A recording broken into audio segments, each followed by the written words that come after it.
Spelling है bank reconciliation statement की? आराम आराम से लिखवाओ। बैंक,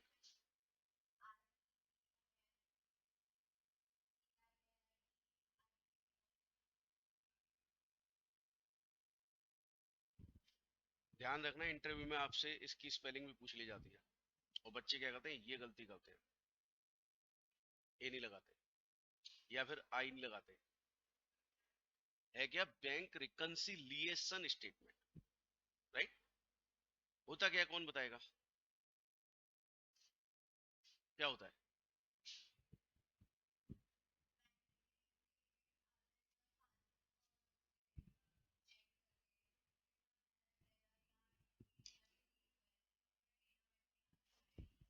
हम्म।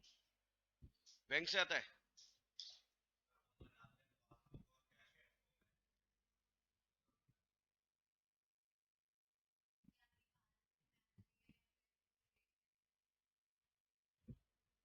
अच्छा, आपने सुना होगा एक होता है बैंक स्टेटमेंट, तुमने जो बोला है ना भूमि, वो बैंक स्टेटमेंट होता है, और एक होता है पासबुक। दोनों में क्या डिफरेंस है?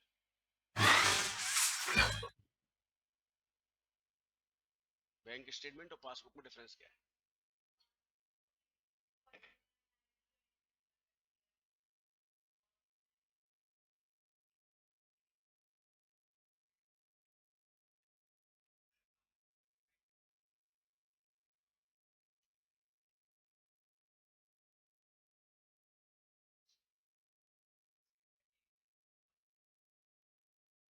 बैंक स्टेटमेंट किसकी होती है बेटा?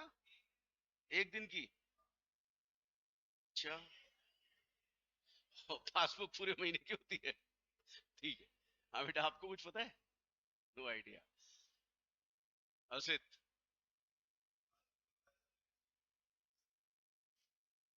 देखिए, मैं बस यही बताना चाहता हूँ कि अब 11th 12th में जो पढ़ते हैं, थोड़े हमारे टीचरों की कमी है, वो हमें डिटेल में नहीं लेके जाते हैं, और थोड़े हमारी रट्टा बाजे जबरदस्त, टीचर ने एक बार बोल दिया रट लिया, बस देखिए।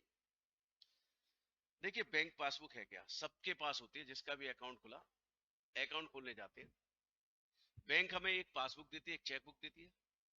चेक बुक का क्या यूज है, हमें किसी को काटना है दे देंगे। पासबुक में क्या होता है, हमारे जो भी बैंक के ट्रांजेक्शन होते हैं सब उसमें एंट्री होती है, तो हम कई बार लेके पहुंचते हैं जी इसमें एंट्री कर दो। सेम बैंक स्टेटमेंट होता है, 100% सेम, 100% सेम,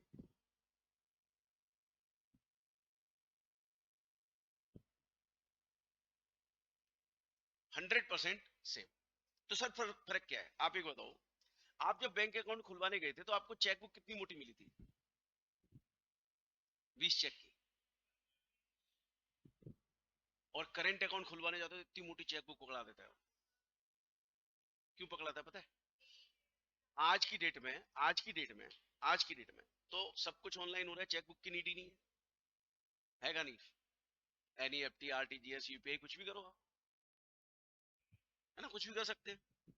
उस जमाने में जब क्या नहीं था, ये सब नहीं था, तो चेक काटे जाते थे, रोज के बहुत सारे चेक करते थे बिजनेस के अंदर। इसलिए बिजनेस क्लास क्या करता था, सेविंग अकाउंट नहीं खुलवाता था, करेंट अकाउंट। करेंट अकाउंट में सारे ट्रांजेक्शन होते रहे, इसीलिए उन्हें इतनी मोटी चेकबुक दी जाती थी। तो सिर्फ इतना सा फर्क है बच्चों, ये किसके लिए है, करेंट अकाउंट के लिए, और ये सेविंग बैंक अकाउंट, बस। दोनों 100% सेम है। अब बताओ, करेंट अकाउंट का अगर मैं पासबुक बनवाऊं तो कितनी सारी पासबुक बन जाएंगी साल भर में? पागल हो जाएंगे लोग, बैंक वाला भी और तुम भी। तो होता क्या है, पहले, अभी तो आप देखिए, अपनी बैंक अकाउंट खोलिए, स्टेटमेंट आप अपने आप निकाल लीजिए, सब बैंकों ने सुविधा दे रखी है। उस जमाने में क्या होता था, एक लेटर हेड पे हम अपने लिख के भेजते थे कि इस डेट से इस डेट तक का हमें बैंक स्टेटमेंट चाहिए, और हमारा स्टाफ लेके बैंक में जाता था। आपने देखो कंप्यूटर प्रिंटर आवाज करता रहता है, निकलती रहती है प्रिंट, वो उन्हीं लोगों की निकलती रहती है। बात समझ आई? ठीक है सर। ओके सर, फिर बीआरएस क्या होता है? ये तो आपने बैंक स्टेटमेंट बताया हमें, और पासबुक बताई। आपको बताता हूं, आपके पास कैश बुक होती है, ये वाला डेबिट पेज और ये वाला क्रेडिट पेज, बोलोगे ना, तो ये डेबिट पेज और ये क्रेडिट पेज, सिंपल सब तो। ये कैश अकाउंट, ये बैंक अकाउंट, ये कैश अकाउंट और ये बैंक अकाउंट। अब साल के अंत में डेबिट बैलेंस यहां आ रहा है 20,000 रुपए हमारी कैश बुक में, और हमारे ऊपर जो भी एप्लीकेबल है इनमें पासबुक और कैश बुक, वहां आ रहा है क्रेडिट बैलेंस। नेचुरल बात है, हमारा डेबिट है तो वहां क्रेडिट ही होगा, और बैंक में पैसे जमा है तो क्रेडिट ही होंगे ना। ये 25,000 आ रहा है। अब बीइंग ए चार्टर्ड अकाउंटेंट जब ये बैलेंस शीट आप देखोगे तो सबसे बड़ी बात तो ये उठती है कि बैलेंस शीट में कैश एट बैंक आता है ना। बताओ ये कैश एट बैंक जो है ये, या ये यहां पर कौन सा लिखूं बैलेंस शीट?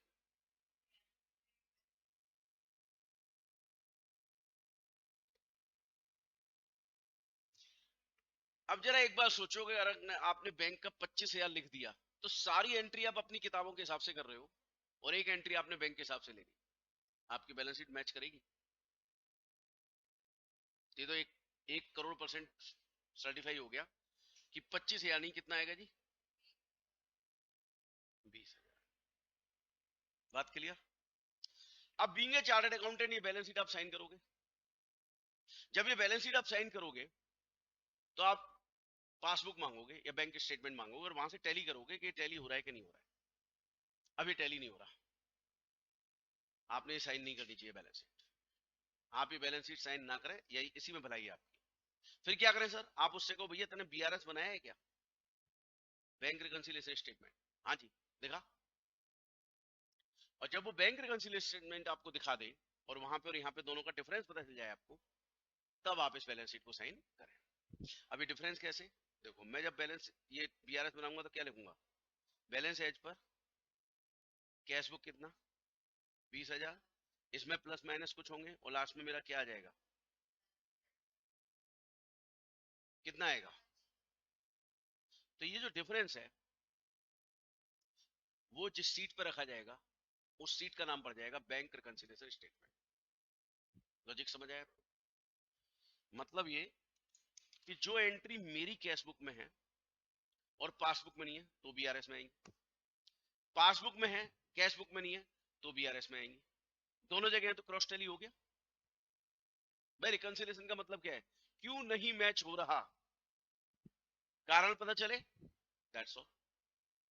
तो कैसे? आपसे कोई पूछे बीआरएस क्या होता है, बोले साहब बीआरएस एक ऐसी सीट है, ऐसा हमारा स्टेटमेंट है जिसमें हम बैंक और कैश बुक दोनों का मिलन करते हैं, और फिर जो चीजें दोनों जगह कॉमन नहीं है वो यहाँ रखते हैं, और तब जाके हम डिफरेंस जानने की कोशिश करते हैं कि आखिर हमारी कैश बुक और पासबुक में डिफरेंस का कारण क्या है।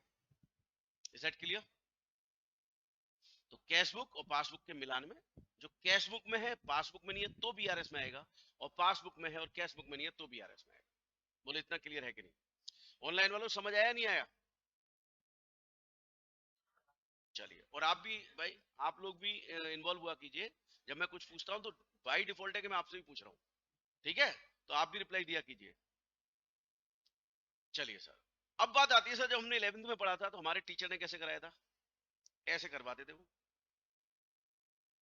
ये बढ़ गया इसे बढ़ा दो, ये घट गया इसे घटा दो। जानते हैं हमारे हाथरस में जाके आप, चबूतरे होते हैं बहुत बड़े बड़े, वहां बैठ के मान लो ऐसे ही पढ़ने का मन हो आपका, पड़ोसी आपके हाथ पे 1 रुपया रख के निकल लेगा, भाई साहब सोचे बच्चा कुछ मांग रहा है यार। और जानते हैं जब मैं 11th में था तो आप यकीन मानना मैं बड़ी टेंशन में रहता था, मेरे को बीआरएस कभी समझ नहीं आता था, बिल्कुल नहीं समझ पाता था मैं क्या है। और मेरी बड़ी विडंबना थी, 11th में था, मैं रट रटा के एग्जाम में गया और एग्जाम में भी सही नहीं कर पाया, मैंने पीछे छोड़ा उसका, बीकॉम में फिर आ गया। तो मैंने अपने सीनियर से पूछा कि भाई साहब ये जो बीआरएस है क्या पूरी जिंदगी पीछे पड़ा रहेगा? बोला बिल्कुल पड़ा रहेगा भाई साहब, जिस लाइन में आप जा रहे हो बीआरएस की पल पल नीड होगी।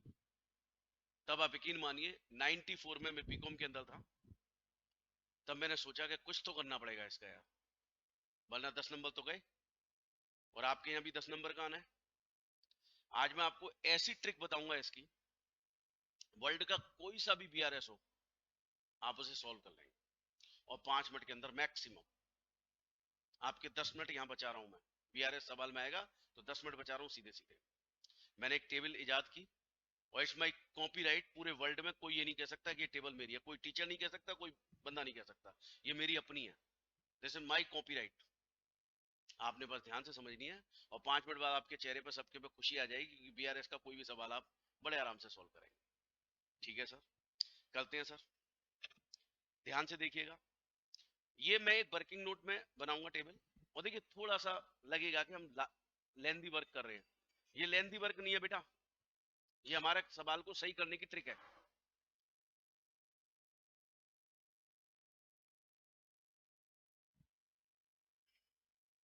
देखिए हमारा स्टार्टिंग पॉइंट होता है बेटा ये, जहां से हम सवाल स्टार्ट करते हैं। तो अगर हमारा स्टार्टिंग पॉइंट कैश बुक है तो हम पहला कॉलम कैश बुक का बनाएंगे, मतलब पहला ये वाला पर्टिकुलर्स के बाद वाला। और अगर हमारा पासबुक है तो पहला कॉलम पासबुक का, और नेचुरल बात है दूसरा अपोजिट ही बनेगा। फिर इन दोनों का क्या लेना है, डिफरेंस। फिर हम ये देखेंगे इनकम है या एक्सपेंडिचर, अपने आप आ जाएगा प्लस और माइनस, और ये जो प्लस माइनस आएगा बस यही आपने ऊपर रख देना है, कहां पर, यहाँ पर, प्लस है तो प्लस, माइनस है माइनस, आंसर ऑटोमेटिकली मैच। ठीक है, बस ये ध्यान रखना इस टेबल में गलती क्या होगी आपकी। अब मैं आपसे कहूंगा भाई 2 + 2 कितने होते हैं, आपने कैलकुलेटर का सहारा लिया, 2 प्रेस किया, प्लस सही प्रेस किया और गलती से 3 प्लस कर गए, अब बताइए इक्वल टू 4 आएगा 5 आएगा, तो इसका मतलब इनपुट गलत था ना हमारा। अगर इनपुट गलत होगा तो आउटपुट गलत आएगा, इनपुट सही रखिएगा आउटपुट अपने आप सही आएगा। बात क्लियर है। चलिए सर अब टेस्ट ले लेते हैं थोड़ा सा। आपने एक चेक इशू किया 10,000 रुपए का। अब देखो हम लोग कंप्यूटराइज्ड मेमोरी तो है नहीं भाई, क्या आज चेक इशू किया तो आज कुछ नहीं कर रहे, बैंक में जब एंट्री हो जाएगी तब अपने एंट्री करेंगे, तो हो सकता है 2-4 ट्रांजेक्शन भूल जाऊं मैं। तो हमारे अकाउंटेंट को हम क्या आदेश देके रखते हैं, भैया जैसे ही चेक काटो तुरंत एंट्री पास करो। कहां पर, अपने यहाँ कैश बुक में। अब एक 10,000 रुपए का चेक काटा, पर जिसे काटा उसने बैंक में लगाया नहीं तो मेरी बैंक में आया नहीं, जब मेरी बैंक में नहीं आया तो फिर पैसे बैंक क्यों देगी। तो बताइए 10,000 का चेक काटा, कहां एंट्री हो चुकी है और कहां नहीं हुई। यहां हो चुकी है बेटा और यहां नहीं है। अब आपके हिसाब से क्या होना चाहिए, प्लस या माइनस, सोचो।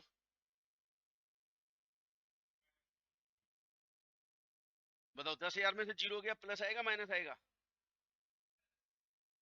चेक किसी को काटोगे इनकम है एक्सपेंडिचर है, चेक काटेगा इनकम है।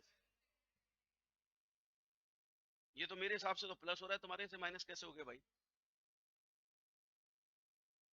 इसका मतलब तुम भी मेरे जैसे हो, जैसे मैं 11th में था, या तुक्के मार रहे हो जो चल जाए चल जाए, तुक्के खत्म, कुछ नहीं करना है, टेबल में डालना है और बस यहां देखना है इनकम है या एक्सपेंडिचर है, बस ये कॉमन सेंस लगाना है। एक्सपेंसेस साइन सेम रहेगा ये वाला, और इनकम है तो साइन चेंज।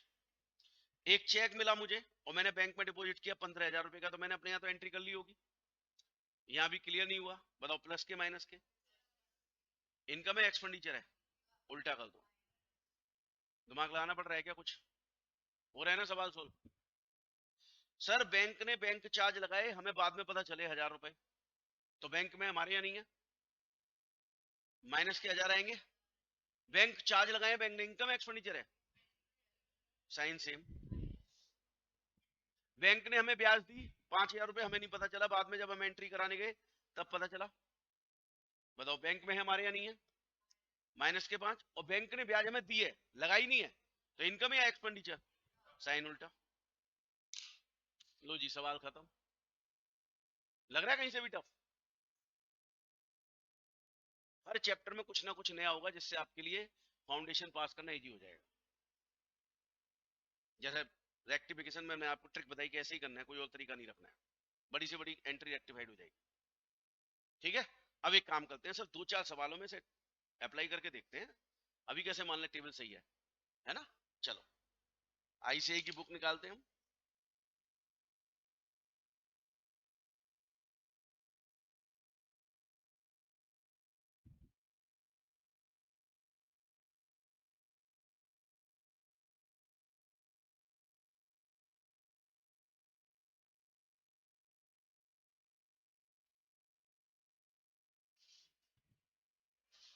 इलेस्ट्रेशन 2,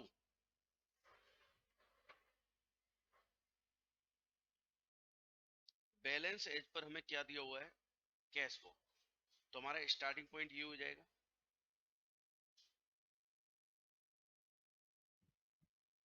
2,40,000 रुपए। और फिर मैंने एक टेबल बनाई वर्किंग नोट में,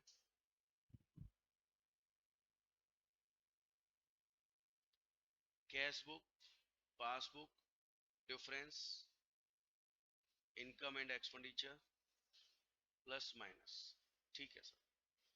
अब देखिए पहला पॉइंट है, check issued but not present in the bank, 1,36,000। 1,36,000 का चेक इशू किया बट प्रेजेंट नहीं हुआ बैंक में। बेटा आपका नाम क्या है? गर्वित। आप बताओ क्या करूं? चेक इशूड है, बताओ कैश बुक में एंट्री हो गई होगी या नहीं हो गई होगी? इशू किया है, हो गई, लिख दूं? चलो। और बैंक में हुई या नहीं हुई? नहीं हुई। तो बताओ प्लस के 136 या माइनस के? आप चेक कब काटते हो, इनकम होती है तब या एक्सपेंस होते हैं तब? तो ये साइन सेम रहेगा। ठीक है जी। दूसरा, check deposited but not yet clear, 90,000। भूमि बताओ बेटा क्या करूं?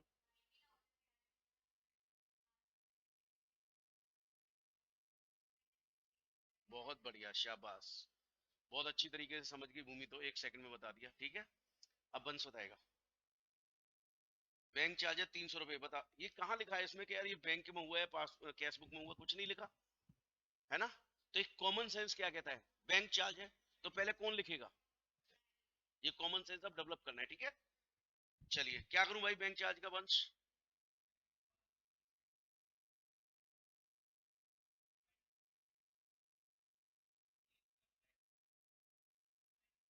Sign same.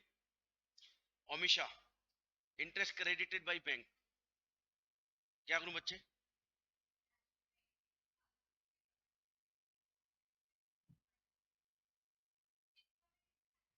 बहुत बढ़िया, शाबाश बच्चे। ठीक है। मुस्कान जी, क्या बचा? कुछ नहीं बचा सर, मैं तो टोटल करके बताऊंगी और क्या करूंगी। है ना, लास्ट में तो ये बैंक ये आना चाहिए हमारा। है। अब देखो कुछ नहीं करना, अब मैं क्या कर रहा हूँ, देखो प्लस के 136 और प्लस के 1250। बताओ यहाँ तक का टोटल कितना आया? सब लोग कैलकुलेटर से टोटल क्या कीजिए और बताया कीजिए मुझे। 3,250। और बेटा माइनस करना है 90,000 और माइनस 300। बताओ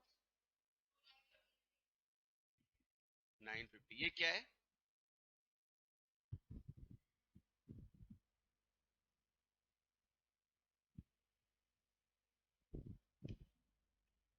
सर यहाँ पे हम लिखे क्या? कुछ नहीं, जो यहाँ लिखा हुआ है वही कॉपी पेस्ट कर दो। हो गया जी। कुछ लगा कि हाँ ये ट्रिक अच्छी है? बोलो। एक और करके देख लेते, क्या पता पहले में तुक्का लग गया हो हमारा। है ना। दूसरा ट्राई करते हैं। देखो बच्चे, अब दूसरे सवाल में आप देखेंगे, ये देखिए यहां पर 31 मार्च को बीआरएस बनाना है। बैंक पासबुक 1,50 शो कर रही है और कैश बुक ये शो कर रही है, और ये सारी बातें हैं। मेरे बच्चे ध्यान से सुनना। यहाँ बैलेंस एज पर कौन सा पहले दिया हुआ है, पासबुक या कैश बुक? तो अब इसे किस तरीके से बनाना है, बैलेंस एज पर पासबुक के तरीके से। तो सर यहाँ क्या करें? बेटा यहाँ बस एक change, balance as per passbook. और यहाँ कोई चेंज नहीं, बस यहाँ पे बस एक छोटा सा चेंज, ये इधर और ये इधर। बोलो है ना। थॉट प्रोसेस वही रखना है, उसमें कोई चेंज नहीं। ठीक है। करो, ट्राई करो। करेंगे और मेरा सोल्व करवाएंगे। ठीक है। सर इसमें एक चेंज है, अब यहाँ पर बैलेंस एज पर पासबुक दिया है, क्या दिक्कत है? वहां से स्टार्ट कर देंगे।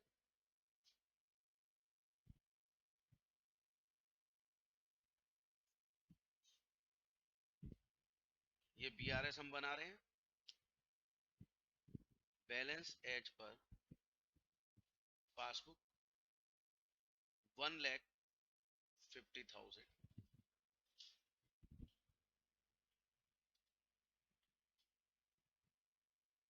आप बताओ पहला कॉलम पासबुक का बनाऊ ना?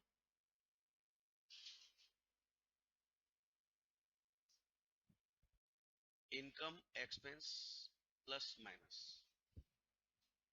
सर पहला पॉइंट है, सी इश्यूड चेक्स 80,000 जिसमें से 32,000 प्रेजेंटेड फॉर पेमेंट, मतलब बैंक में 32,000 क्या है, ठीक है। मुस्कान जी आप बताइए क्या करूं इसका। वेरी गुड, और शाबाश। हाँ, बहुत बढ़िया, वेल डन। ठीक है प्रशांत भैया, she received a cheque 5,000 which she recorded in cash book but forgot to deposit in bank। कहीं से चेक मिला, अपनी कैश बुक में एंट्री करके और सो गए। जब बैंक में जमा ही नहीं करा तो बैंक क्लियर कहां से करेगी, बैंक में एंट्री कहां से आएगी। बताओ प्रशांत क्या करूं, चेक रिसीव्ड का क्या करूं बेटा। नहीं है या है, कोई हेल्प नहीं करेगा भाई साहब, किसी की बता रहा हूं मैं। हाँ बोलो, नहीं है, ठीक है तो है, मैंने कहा ना हमेशा हेल्प नहीं करनी है। हाँ, जीरो में से 5,000 जाएंगे तो प्लस के 5,000 आएंगे माइनस के, तो फिर बोलना। अब इनकम है एक्सपेंडिचर है, मतलब तुझे चेक कहीं से मिलेगा और तेरा एक्सपेंडिचर होगा है। अलीगढ़ के पड़ोस से दिमाग निकाल ले, यहाँ पे आ जा। इनकम और साइन, हाँ प्लस क्यों किया बता। उल्टा, उल्टा याद रखना, प्लस याद नहीं रखना, उल्टा। ठीक है। और जब 22,000 का चेक डिपॉजिट किया हो बेटा, क्लियर नहीं हुआ, बता क्या करूं।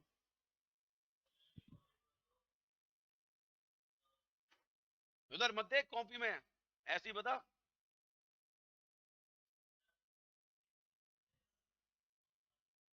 ठीक है, हाँ तो ये हुई ना बात। कॉपी का सारा क्यों लेंगे यार, वो कर दिया, दोबारा देखेंगे हमारा दिमाग काम कर रहा है कि नहीं कर रहा। चलो बहुत बढ़िया। हाँ भाई, श्रीनिवा, नेपाल वाले भैया आप बताओ। गुप्ता जी ने डिपॉजिट किया 15,700 उनके बैंक अकाउंट में, और उनकी कैश बुक में एंट्री नहीं है, डायरेक्ट जमा कर दिया जैसे आपके अकाउंट में पैसे आ गए। बताओ क्या करें। कितना, अच्छा अच्छा, वेरी गुड। एक एक मिनट, एक आराम आराम से करा ना। हाँ, यहाँ 15,700 लिख दूं, ठीक है। अब प्लस, वेरी गुड, इनकम, बहुत बढ़िया, शाबाश। अच्छा, बैंक हैज क्रेडिटेड इंटरेस्ट 1,500 रुपए। हर्षित क्या करूं।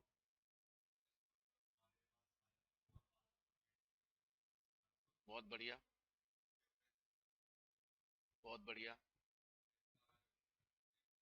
बहुत बढ़िया, बहुत बढ़िया। मृगांक बता क्या करूं इस लास्ट वाले का। 2,500 रुपये बैंक चार्ज, ठीक है।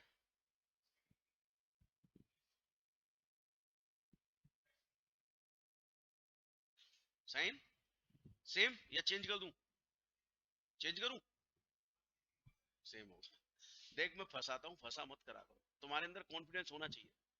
इंटर में तो यकीन मानना, मैं मानो क्या करता हूँ, जान के अपनी बुक में आंसर गलत रखता हूँ ताकि बच्चे आंसर मिला मिला के मुझे बताएं।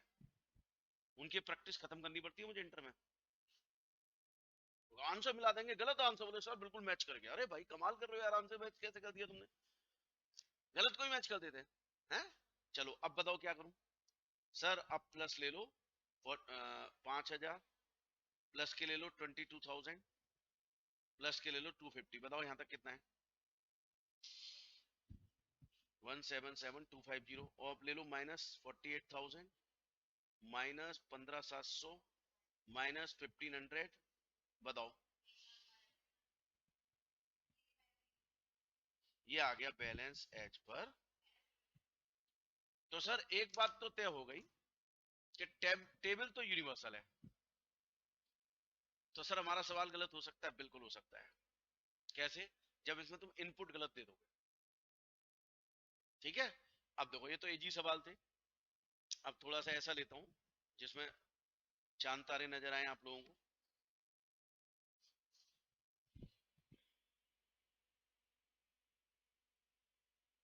ये देखो नाम में क्या लिखा है बेटा, बहुत गड़बड़ करेगा ये, और अब समझ आएगा कितने बच्चों ने टेबल को दिल से समझा है। ठीक है, अब ट्राई करो इसे। लेकिन समस्या ये तो 2 पेज पे यार, दिख रहा है। हाँ चलो करो, बताइए, है ना, ये भी मिलेगा, सब होगा। 8वां सवाल, बैलेंस किसके हिसाब से दिया हुआ है बेटा? पॉजिटिव ही है ना?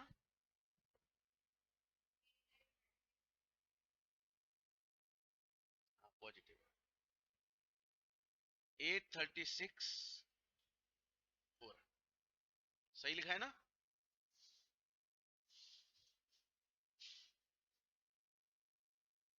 स्टार्टिंग पॉइंट कैश बुक, तो पहला कैश बुक,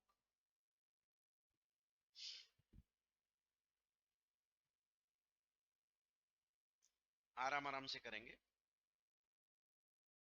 सर 15 दिसंबर 2022, पहले तो ये देखो हम बीआरएस बना कब रहे हैं, 31 दिसंबर को, ठीक है। Payment side of cash book was undercast, total कम है, टोटल कम, पेमेंट साइड। जरा बताओ, मैं क्या ऐसे लिख सकता हूं इसे?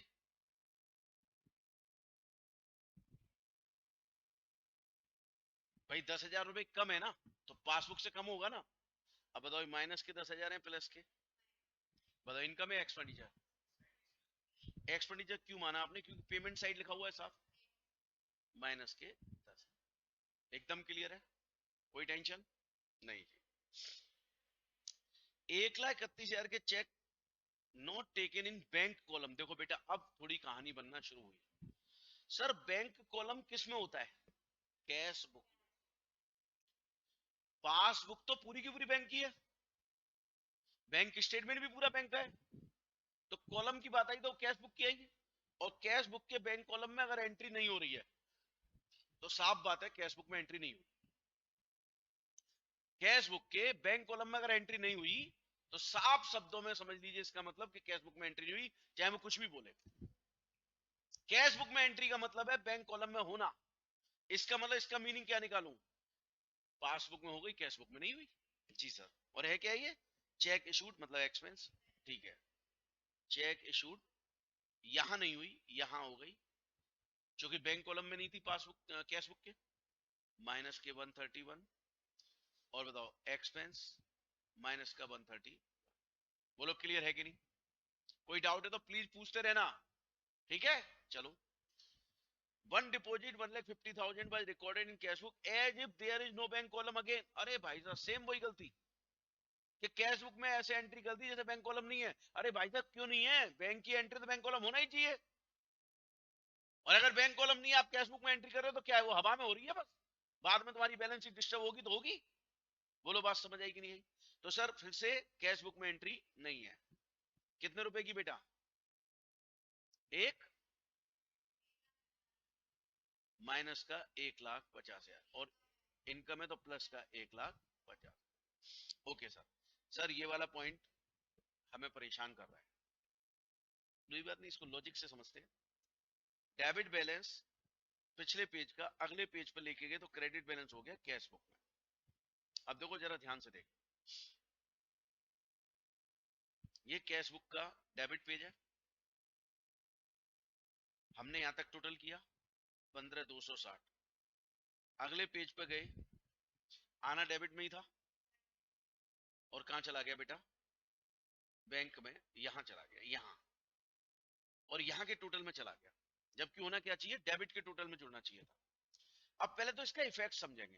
देखो बीआरएस में हमें रेक्टिफाई करने की आवश्यकता नहीं है, बस बताना है कि इसका क्या होगा। रेक्टिफाई रेक्टिफाई वाला व्यक्ति करेगा, हमें तो सिर्फ इफेक्ट बताना है। अब बताओ 15,207, अगले पेज में अगर डेबिट का, जैसे मैं आपसे 10 पेज का टोटल दूं कि चलो भाई कैलकुलेटर लो 10 पेज का टोटल करो, तो आप क्या करोगे? पहले पेज का टोटल करोगे, नीचे लिखोगे, फिर अगले पेज पर ऊपर ऊपर लिखोगे, फिर उसमें और जोड़ोगे, फिर तीसरे पेज का, ऐसे होता जाएगा नहीं होता जाएगा? बताइए, बोलो। अब हुआ क्या? डेबिट का आपने किया 15,207, अगले पेज में जाना चाहिए था डेबिट में, और डेबिट में नहीं गया, तो डेबिट साइड 15,260 से कम हुई कि नहीं हुई? तो क्या मैं ऐसे कह सकता हूं कि क्रेडिट साइड 15,260 से बढ़ गई? डेबिट में आना था, डेबिट में नहीं आया, मान लो कहीं नहीं आया, डेबिट में भी नहीं आया, क्रेडिट में नहीं आया, तो बताओ क्रेडिट 15,260 से बढ़ी। और फिर तुमने क्रेडिट में कर दिया, तो 15,260 से और बढ़ी कि नहीं बढ़ी? डबल इफेक्ट समझ आया कि नहीं आया? पहले दोबारा समझो। सर डेबिट का डेबिट में जाना चाहिए था, नहीं गया। डेबिट कम हुई तो मतलब क्रेडिट बढ़ गई 15,260 से, और तुमने क्रेडिट में लिख दिया तो लिखने के कारण भी तो बढ़ी। तो टोटल कितना हुआ? 30,520। ऑनलाइन वालों समझ आया लॉजिक? अब देखो रॉन्ग का क्या करें।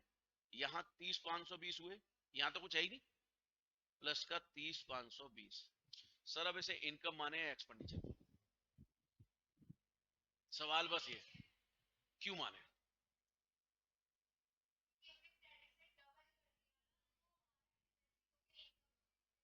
कैसे? लॉजिक दो ना, सब बच्चे समझेंगे आपकी बात को।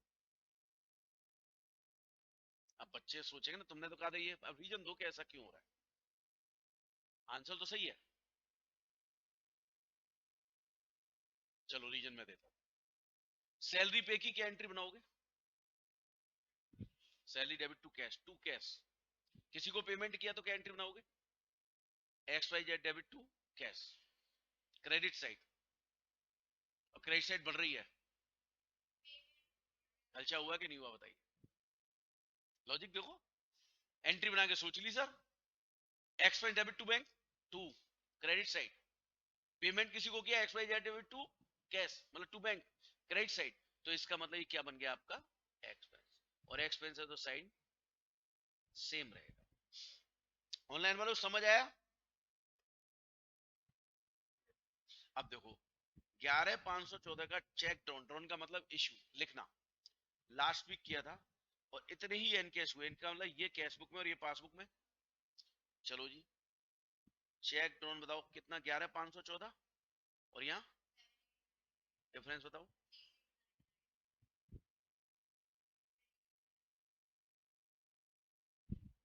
प्लस के 369। Okay sir. अब ये dividend collected by bank, bank ने कलेक्ट किया है, और it was not recorded in cash book. Bank ने डिविडेंड कलेक्ट किया है तो हमारे अकाउंट में आ गया। जी सर। देखो जी सर, डिविडेंड यहाँ नहीं है, यहाँ कितना है बेटा?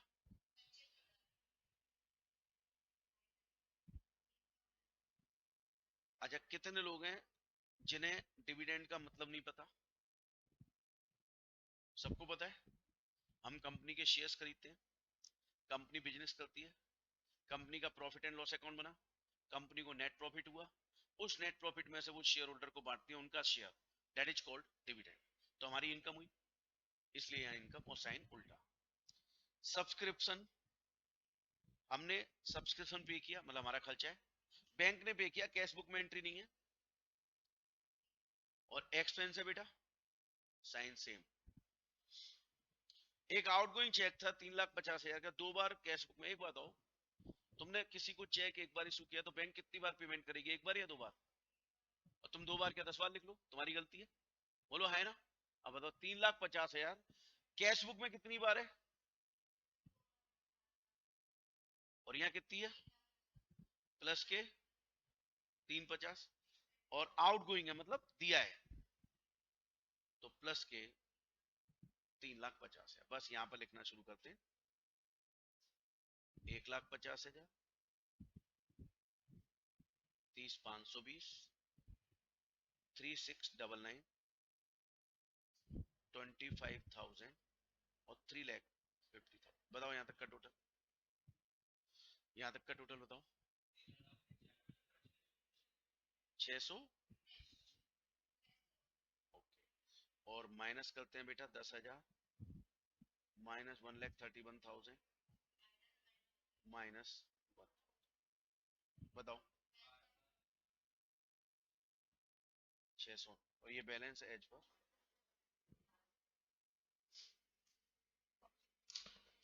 अब बताओ, क्या हम स्टैंप लगा दें टेबल पर? This is very good.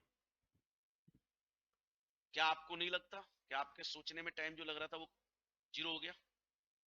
फटाफट से सवाल सॉल्व होगा। और एग्जाम में अगर आपके 10 मिनट भी बचते हैं तो वो दूसरे सवाल में आपको काम आएंगे। ऐसे करके कम से कम 3 से 4 जगह मैं आपके 10-10 मिनट बचाऊंगा। देखिए, एग्जाम पास करना है, सबसे पहले तो एक सोच डेवलप करनी है कि 11th 12th वाली जो यादें हैं एक काल्पनिक तौर पर लोहे का बड़ा सा संदूक खरीदो और वो सारी यादें उसमें बंद करो। एक 50 किलो का पत्थर डालो उसमें, मोटा सा ताला लटकाओ और जमुना जी में डाल दो। पत्थर इसलिए डलवाया कि दोबारा उठ के ना आ जाए वो। 11th 12th आपको कभी भी किसी लायक नहीं बनाएगा, लिख के रख लीजिए आप। वो सब तुम्हारी स्टार्टिंग करता है। मैं नहीं कह रहा सबके टीचर खराब है, सबके स्टूडेंट का बेस कमजोर है, नहीं। जिनका बेस स्ट्रांग होता है वो तो सुपर करते हैं मामला। लेकिन ज्यादातर मैंने देखा है कि 11th 12th के स्टूडेंट का बेस स्ट्रांग नहीं होता है। आप पे बढ़िया टाइम है, बढ़िया से मेहनत करो, फाउंडेशन में जान लगाओ। क्योंकि आगे अकाउंट्स का पेपर आप ये मत समझो इजी रहेगा। अकाउंट्स का तो फाउंडेशन में भी इजी नहीं है, बट आप मेहनत से पढ़ें, लॉजिक से पढ़ें, तो ये आपको सीए फाइनल तक काम आएगा। आप ये मत सोचिए कि मुझे सिर्फ फाउंडेशन पास करना है, आप ये सोचिए मुझे सीए बनना है। और सीए बनना है तो बिना अकाउंट्स में एक्सपर्ट हुए आप सीए नहीं बन सकते। ठीक है, तो हमें स्मार्ट वर्क, इंटेलिजेंसी, लॉजिक सब लगाने हैं और सब लगा के तैयार करना है। अब ईमानदारी दो, कितने घंटे पढ़ रहे हो आप लोग रोज? यहां से जाने के बाद कोचिंग छोड़ दीजिए, कोचिंग का कोई टाइम नहीं होता। ये टाइम पढ़ने में काउंट नहीं करना है। घर पे स्टडी कितनी हो रही है? नहीं। 1.5 2 घंटे से एग्जाम पास नहीं होगा। क्या करें सर? हर वक्त पढ़ना है। जिनके जून में एग्जाम, जिनके जून में एग्जाम है उन पे टाइम नहीं है कुछ भी करने का, ध्यान रखना आप। हर वक्त पढ़ना है, बस पढ़ाई पढ़ाई पढ़ाई, इसके अलावा कुछ सोचना ही नहीं है। तब जाके सीए होगी, ध्यान रखना। आपने वर्ल्ड का चौथा टफ कोर्स पकड़ा है। जो नंबर 1 पकड़ते हैं ना, उनको को भी पढ़ते हुए देखना। उनके घर में रिलेटिव्स भी आते हैं ना वो, तो माँ बाप के कहने पर नमस्ते करके अंदर चले जाते हैं बच्चे। और आज की डेट में अंडर ग्रेजुएशन वर्ल्ड का सबसे टफ कोर्स है आईआईटी। आईआईटी सबसे टफ कोर्स है। कभी उन बच्चों को पढ़ते हुए देखना, आपको खुद से शर्म आ जाएगी, बोले हम तो कुछ पढ़ ही नहीं रहे यार। और अगर तुमने उसका आधा भी कर दिया आईआईटी वालों का, तो फिर टॉप 50 में आओगे आप लोग, टॉप 50 में। और सपने बड़े देखो। 1 मिनट की स्टोरी सुना रहा हूँ, शायद काम आ जाए। मेरा छोटा बेटा, उसने क्या किया, उसको बचपन से एक लत लग गई थी मार्क्स लाने की। उसका आधा भी नंबर कटता था तो घर पे आकर रोता था। मतलब 99.5 आए हैं, उसकी खुशी नहीं है, आधा कटा है उसका दुख है। और मैंने उसका क्या कर रखा था पढ़ाई के लिए कि भाई जितने भी तेरे यूनिट टेस्ट हैं, जो कुछ भी है, अगर तू 98.5% से ऊपर मार्क्स लाएगा तो तुझे 2100 रुपए मेरी तरफ से। डे 1 से मैंने बोला था, जब थोड़ा सा वो पेपर शुरू हुए थे, फर्स्ट में आया, थोड़ा समझदार हुआ तब से।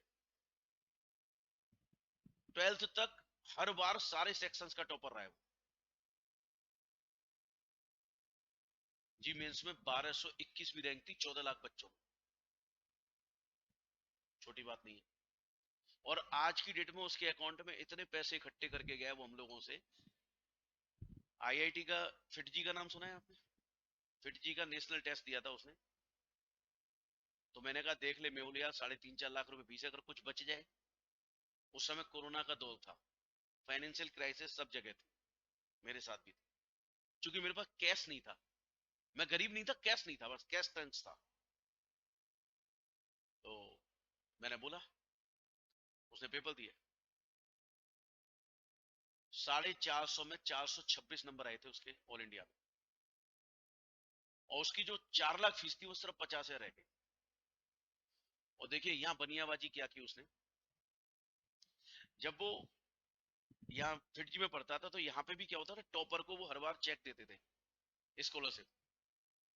3 गुनी स्कॉलरशिप वसूल करके लेके गए यहाँ से। आज भी ये जब मिलने आता है तो इसके टीचर बोलते हैं हमसे बिना मिले जाइयो मत, नालायक तो। ये भूख पैदा कीजिए यार। एक बार जानते, मैं उसके साथ गया था रिजल्ट लेने। तो मैंने उससे पूछा, मैंने हाँ जी, मैं लाला जी कह के बोलता हूँ उसको प्यार से, और लाला जी। और मैं सिर्फ रिजल्ट वाले दिन जाता था क्योंकि मुझे बड़ी खुशी होती थी, उसकी टीचर तारीफ बहुत करती थी यार। तो बाप को इससे ज्यादा क्या चाहिए यार। तो मैंने बोला, मैंने हाँ भाई इस बार 98.5, बोले नहीं बनेंगे। मैं तो गए तेरे 2100। अरे हाँ गए। मैंने कहा लेकिन कॉलेज टॉपर वाली स्कूल टॉपर वाली तो तेरे को स्कॉलरशिप देंगे हम, जो भी बनेगा अगर आ गई तो। बोले पापा कुछ नहीं। जैसे ही गेट पे गए बच्चे आके बोले मेहुल कॉन्ग्रेचुलेशन यार। मैंने तेरे कॉन्ग्रेचुलेशन क्यों देके गया? बोले पता नहीं, देखता हूँ। बुरे से बुरे 97.8% मार्क्स थे उसके, फिर भी टॉपर था सारे सेक्शन। डे वन से टॉपर था। और आज इंडिया के सबसे बड़े कॉलेज में पढ़ रहा है। जानते हैं ये हिम्मत होती है।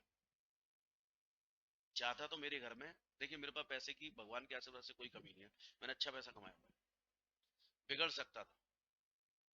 मेरी वाइफ ने भाई साहब 10 बार बाजार लेके जाती थी, 2 बार केवल चीजें दिला के लाती थी, 8 बार वो रोते हुए वापस आते थे दोनों बच्चे। और मैंने एक बार उससे बोला, मैंने तू ऐसे क्यों करती है यार, हम दिला नहीं सकते? तो मेरी माँ बैठी हुई थी, मेरी माँ बोली तू चुप रहा, जो ये कर रही है करने दे। और मुझे लगा कि मेरी माँ ने सही बोला था। बच्चों, माँ बाप पैम्पर करते ना बच्चे को, बिगड़ते वही हैं। आपको क्या लगता है कि मैं अपने बेटों को प्यार नहीं करता हूँ? खूब करता हूँ यार, पर पैम्परिंग नहीं किया। आप लोग दिमाग में बैठा लीजिए, आप सीए का कोर्स कर रहे हैं, बहुत बड़ी तोप नहीं है ये पास करना। लेकिन अगर आप नहीं पढ़ेंगे तो ये बहुत मुश्किल हो जाएगा, बहुत मुश्किल हो जाएगा। घर जाके खूब मन लगा के पढ़ा कीजिए, 1.5 घंटे 2 घंटे नहीं, हर वक्त पढ़ना है। क्योंकि टाइम कितना है बताओ तुम्हारे पास? आज कितनी तारीख होगी? 15। बच्चे 2 महीने बाद तुम्हारे एग्जाम है। और जो आईआईटी वाले बच्चे होते हैं ना, वो 11th से पढ़ना शुरू कर देते हैं, और उन्हें 12th से कोई मतलब नहीं होता है। उनका टारगेट सिर्फ क्या होता है? आईआईटी। समझ रहे हैं आप? तो तुम अगर 2 महीने पहले भी सिर्फ 2 घंटे पढ़ोगे तो बात नहीं बनेगी। और चलो, इस बच्ची ने बोली हिम्मत की 2 घंटे पढ़ने की, नालायक हो तुम, तो पढ़ते ही नहीं, इसका मतलब बाकी सिर्फ पढ़ाई करनी है आज से, ठीक है ना? घर जाके आपका 3 ही काम होना चाहिए: खाना पीना, सोना और पढ़ना। इसके अलावा चौथा काम ही नहीं होना चाहिए। और तुम दोनों सुधर जाओ, बता रहा हूँ, मुंह चौरा जाओ। नालायक, आज पापा से बात करूंगा, तुम दोनों के पापा से बात करूंगा। एक तो इनको ना ठीक तबीयत ठीक करें इनकी भाई, जब मर्जी छुट्टी मारते। नहीं, तेरी तारीफ कर दूंगा, इसकी इसकी बुराई करूंगा। और देखो ध्यान रखियो, पापा कितने भी अमीर हो नालायक, पापा के पैसे हमारे पैसे नहीं है, ध्यान रखियो इस बात को। मैं अपनी खुद पहचान बनाऊंगा, ये दिमाग में बैठा ले बस। जानते हैं आपके सीनियर बैच में जो इंटर वाला बैच है, इसमें एक बच्चा है, मेरे दोस्त का बेटा है, काफी रिच है। मतलब अभी उसके फादर ने बीएमडब्ल्यू थी, और अभी फॉर्च्यूनर खरीदी है। वो लड़के में भाई साहब 0% प्राउड। मैंने एक दिन कहा, मैंने कहा तू ये बता, तेरे बापू पे तो इतना पैसा है और प्रैक्टिसिंग कंपनी सेक्रेटरी है वो, तू क्या? कह रहा नहीं सर, मेरे को आपकी एक बात बस दिल पे लग गई है कि अपने दम पे बनानी है पहचान। वो बहुत जीनियस है, हमारे यहाँ का टॉपर है फाउंडेशन का, 400 में से 300 मार्क्स। पिछले बैच का, जस्ट पहले बैच का तुम्हारे से। अभी इंटर में आने वाला है थोड़ी देर में। ठीक है? तो ऐसे बनाओ ना यार, कुछ जान बनाओ, नंबर लेके आने। ठीक है? तो आज से बता, पढ़ाई होगी कि नहीं होगी बढ़िया से? और अभी तो टेस्ट ले रहा हूं मैं, है? अब देखो, इसको तो यही रोक देते हैं।